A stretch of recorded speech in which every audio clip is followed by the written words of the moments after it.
Welcome to round 11 of All-Stars. Last episode, we said our sad goodbyes to the names H and Gizmote, leaving us with our final 6. 96LB, Not a Donut, Mr. Dell, Plasmic Trojan, TR, and ZX. At the end of this episode, we'll eliminate one more player. Before we get to that though, we've got to hear what the players had to say. ACN, who placed 10th, forgot to send in a eulogy last round, so I let him include one in this round. He said, "Wow, did I deserve to be here in the final 10? I mean, to be fair, did anyone? I mean, no one deserves such an amazing TWOW experience like this. Gotta be one of my favorites in recent memory, and probably one of the reasons why I'm still TWOWing after almost 6 years. It is an honor to compete in Stage 2, let alone to be an alumni." Straight up did not have time to write a eulogy this round. Then again, Epsilon probably had even less time than me. Gotta give the man props for him to host something on this level despite being absolutely loaded with senior year stuff. Once this TWOW ends and you enter the vast land called adulthood, you're gonna do great things, I know it. To the rest of y'all competing, all of y'all absolutely deserve a spot in alumni. To Subtly and Legend Finder, y'all do too in my heart. Y'all had some of the best responses I've ever seen, period, and I'm looking forward to more. To Cherito, you had the last laugh. I cannot escape you. I hope Cherito gets more contestants than your voting calculator is able to handle. Wow, he had a lot to say. Thank you for the kind words, ACN. I try my best to keep a routine going, you know? Gizmote also sent a eulogy. He said, "I had a blast this season, just like I've had every season of Epsilon's. I've been loving all the twists, especially Phase 2's items. My philosophy of TWOWing is just to submit what I personally think is funny instead of stressing myself coming up with something I think others will like. Good luck to all the remaining contestants. Also, that book I mentioned I'm writing back in my Season 4 finale speech, it's nearly done. It might even be published in 2024. If you like my TWOW responses, especially the world building ones, then you'll probably like my book, so keep an eye out and join my server for updates. It's great to hear that you've been able to make so much progress on your book, Gizmo. A book is a very hard project to see through, and I'm impressed that you're nearing completion." I also received 2 confessionals from living players this round. Mr. Dell said, "Winning after saying you're gonna die really is the Mini Penga Dave experience, isn't it?" Not a Donut said, "If big text make Epsilon loud and normal text make him normal, what if I make it small?" Last round, I selected 3 prompts from previous seasons. There were dummy responses from the original rounds thrown in to force contestants to be creative. They're not important anymore though, because I didn't score them. Alright, let's light this up. The first prompt was, explain why something inedible is actually very nutritious. Mr. Dell won last round, so we'll start with his response. He submitted, smell and taste are similar senses. Activating scratch and sniff stickers gives nutritional value. It's a pretty solid response. I'm surprised nobody thought of this the first time around, honestly. Seems like such an obvious idea, but nobody else thought of it, and you executed it very well. Your score on this response is shown by the larger numbers on the graph, by the way. Since we're once again measuring by total score, the smaller numbers that go up by 50% will be used to track that. But that'll happen later. For now, let's see how Dell scored.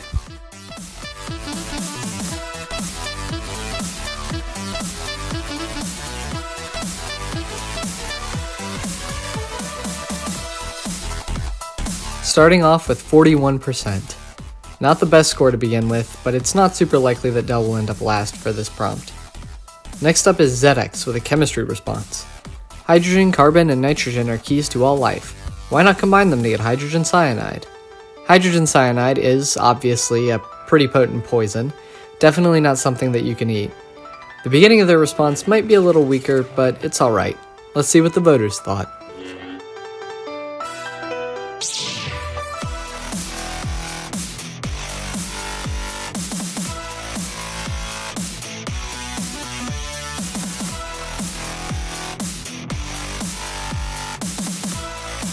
%. ZX is off to a rough start. Trojan is up next. Carnivore diets already imitate dinosaurs, reuse their best weight loss trick, eating meteorites. I think this response is a step up. Such a well-executed joke, and I especially love the reference to those fake weight loss programs and infomercials with the best weight loss trick bit. Great response, probably my favorite of all 3 prompts. Let's see Trojan's score.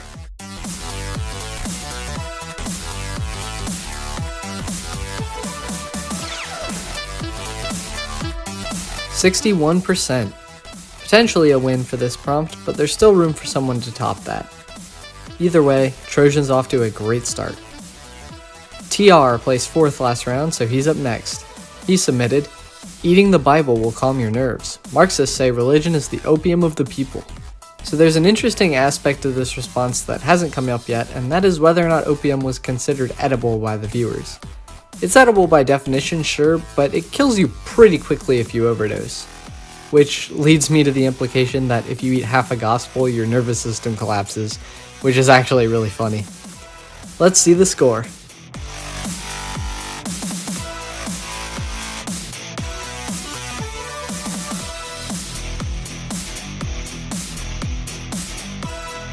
"56% is a pretty solid start. TR could go anywhere from this, I would say.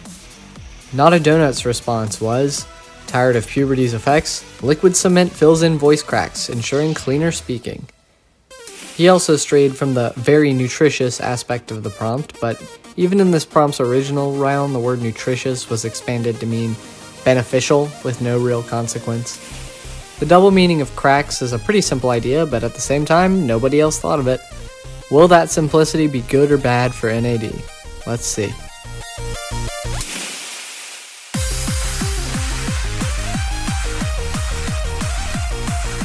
NAD beats Trojan, scoring 66%. That's looking like a win for NAD on this prompt.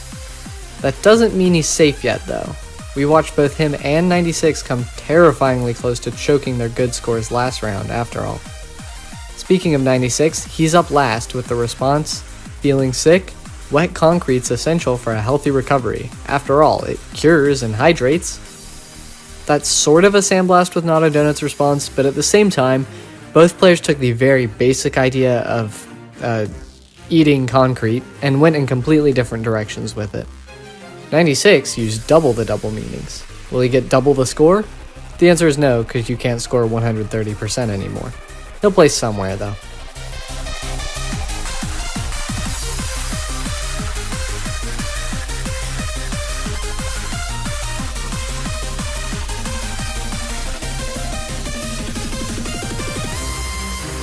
With 40 flat, 96 is in a risky position moving into prompt 2.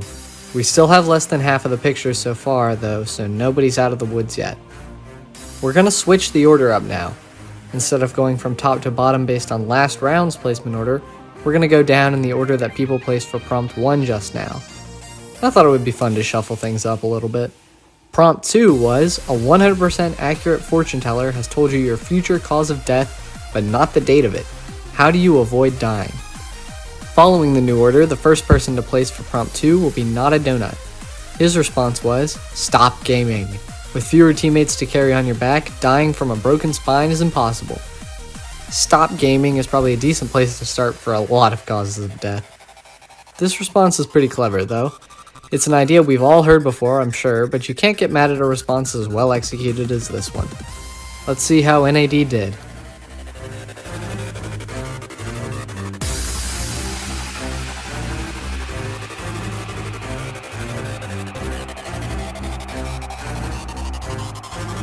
"49%.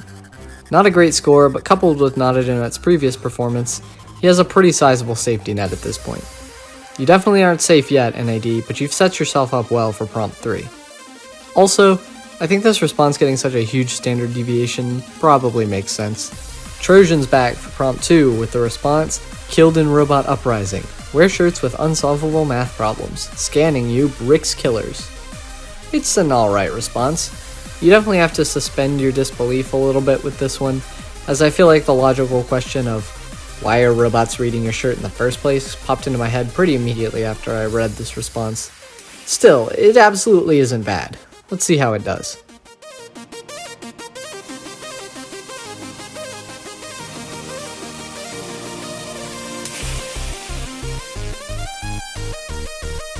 "56%. Trojan tops 50 twice in a row, and he takes a small lead over Not a Donut in total score. Like I said before, though, both players aren't entirely safe from choking. Third to be revealed this time is TR, with the response, "Earthquake victim. I'll upload my consciousness to the cloud to avoid danger on the ground." I can appreciate a response that just doesn't work on purpose. Obviously, you've got the double meaning of cloud carrying the joke here. It's simple, but it works well enough.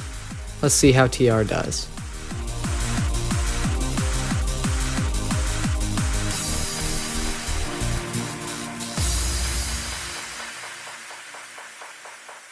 "56% again.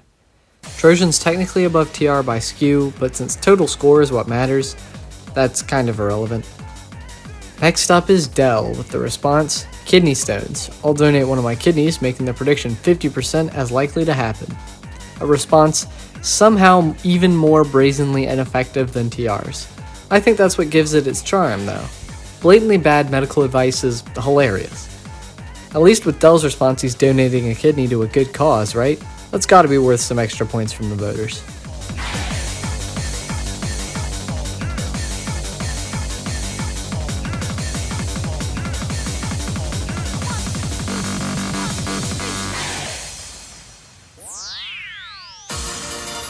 The kidney was worth exactly 0 extra points, as Dell gets the exact same score. His kidney must have been defective or something, because Dell is now going to need some help in prompt 3 to catch up. 96 LB, dodge the prompt entirely. Fulfill the prophecy on your terms. Fall to death, book skydiving tickets for your 100th birthday. I mean, yeah, it's a prompt dodge, plain and simple. Sometimes that works, often it doesn't. Let's see which of these outcomes happen this round.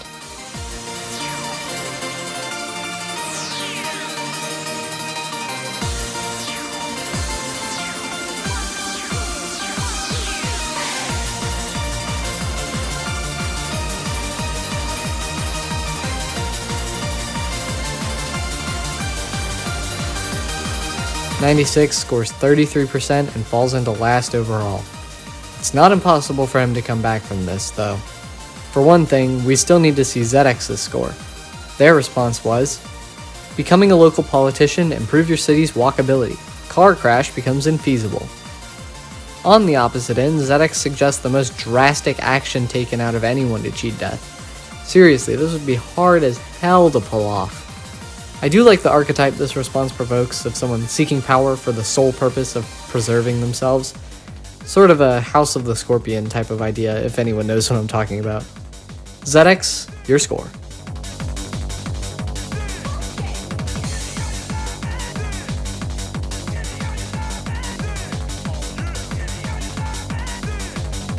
"61% with second place for prompt 1, but it'll win prompt 2. Congratulations. You went from the bottom to the top, and as a result, your current total score is somewhere in the middle. We'll have to see how things shake out in prompt 3. And since we're once again reshuffling the reveal order based on round 2's leaderboard, ZX gets to find out their final total score right now. Prompt 3 was, what can you add to an existing attraction or monument to spice it up and make more people want to visit? ZX submitted, the Eiffel Tower needs a new World's Fair. Nearby displays of science offer flights to space. The Eiffel Tower is probably the most low-hanging attraction for this prompt, but it wasn't used in the original round, so ZX was good to use it alone. I feel like I might have used it for an example response in the original round, and maybe that's why it wasn't used, but I didn't check that. I don't have a whole lot else to say about this response, it's solid. Let's see ZX's final score.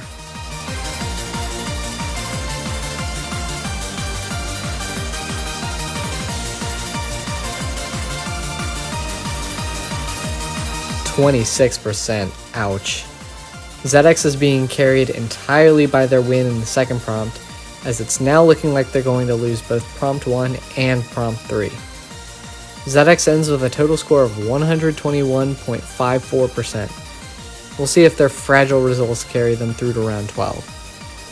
Next to place for prompt 3 is Plasmic Trojan, who needs to score a monumental 3% to beat ZX and guarantee safety. The response, juries to Niagara Falls. Guilty votes drop felons, enticing tourists with world record dunk tanks. Is super imaginative, and I think Trojan has a pretty good chance. 3% is steep. I hope he can make it there, though. Let's see his score.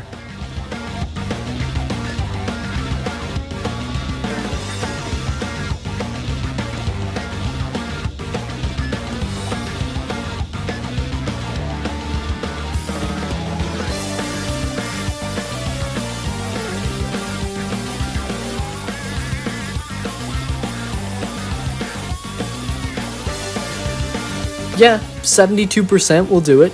Overkill, even.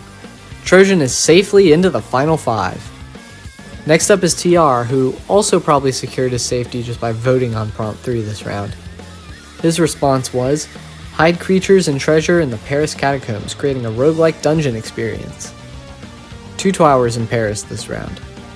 TR's response is a pretty clever transformation. Out of all the responses, I think I'd like to visit TR's the most. You know, I kind of feel like it's a game I've played before.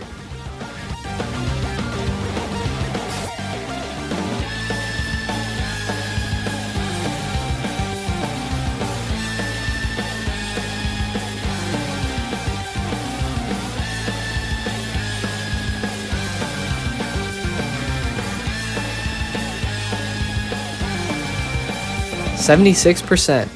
TR tops Trojan in prompt 3. The two of them ended up with the same average, actually. Trojan beats TR in prompts 1 and 2, though, so Trojan technically still places above TR for the round. That really doesn't matter, though, since either way, TR is in the final 5. Not a Donut is up next. He needs even less than TR to live here. ZX left everybody a lot of room to work with.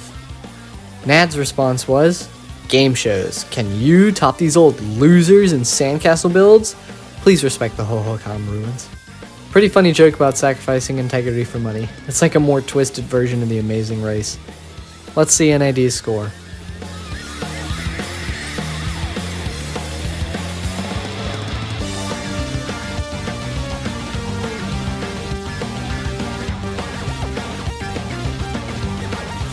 %. Enough to live. Not a Donut is in the final 5. Next up is Mr. Dell, who has some ground to make up if he wants to beat ZX and move on. His response was, build slides down mountains. After a long hike, get rewarded with a thrill ride down the mountain. He was the only person who chose a more general attraction rather than pinpointing one specific place. I've actually done something similar to this, but you didn't have to hike up to the top of the slide. They had a sort of lift for it. We need to start doing this exact thing with stairs, is what I'm saying. Dell needs roughly 38% to beat ZX. Will that happen?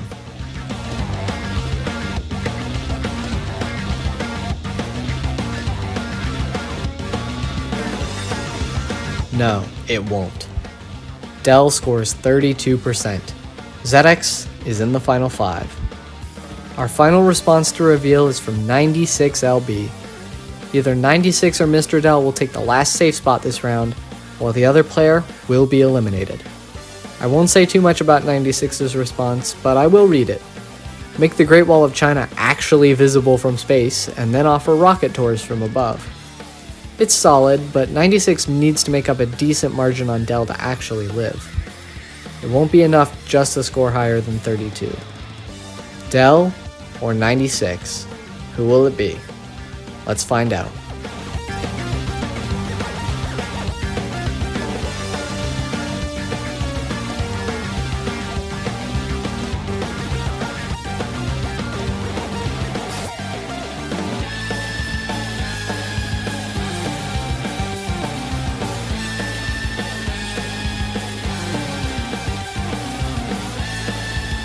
(96LB) scores 46%, and he grabs the last safe spot in the final 5. Unfortunately, that means we have to say goodbye to Mr. Dell.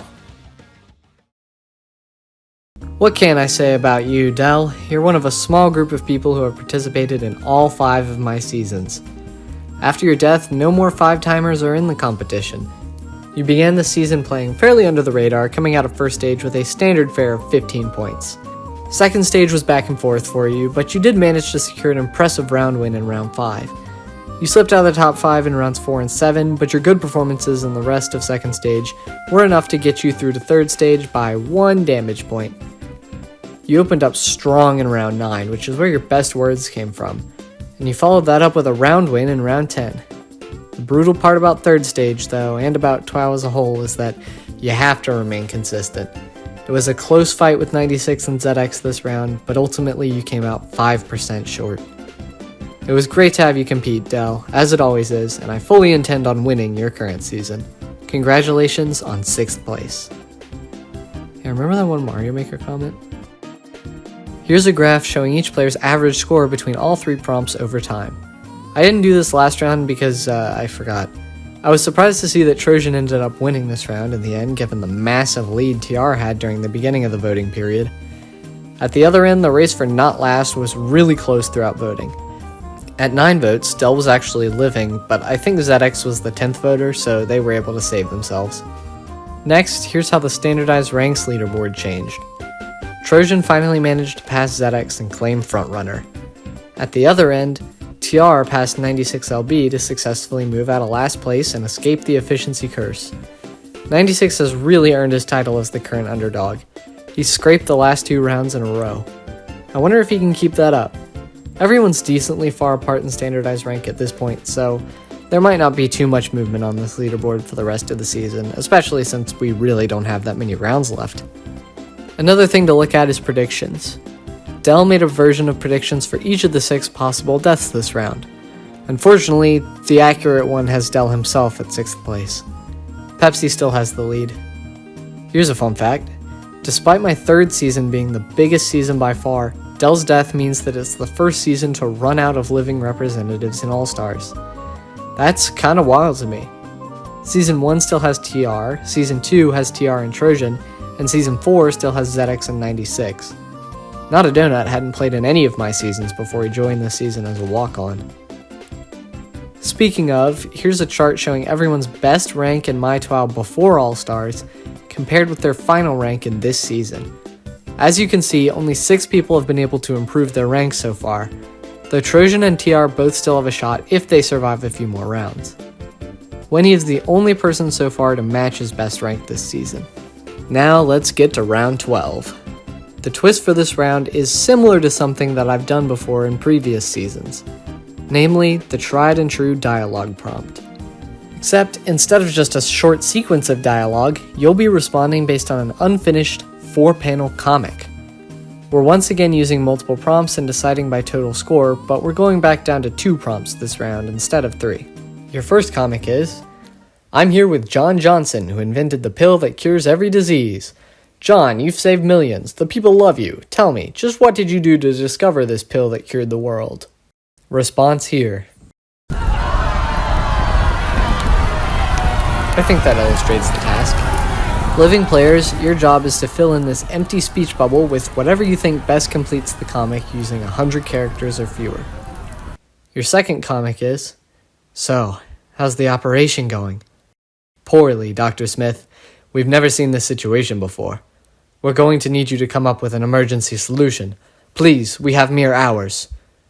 What did the patient do?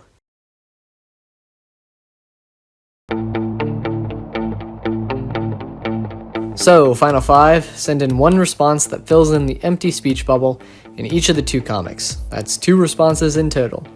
If you're having some trouble knowing what to submit, I guess I'd say that you should just try to be funny while still remaining in character for the circumstances described in the comic. Oh, and I will be graciously accepting dummy responses this round from spectators. I'm down to accept like 3 or 4 per prompt if I get that many. And I think that's all I have to say. Good luck, Final 5.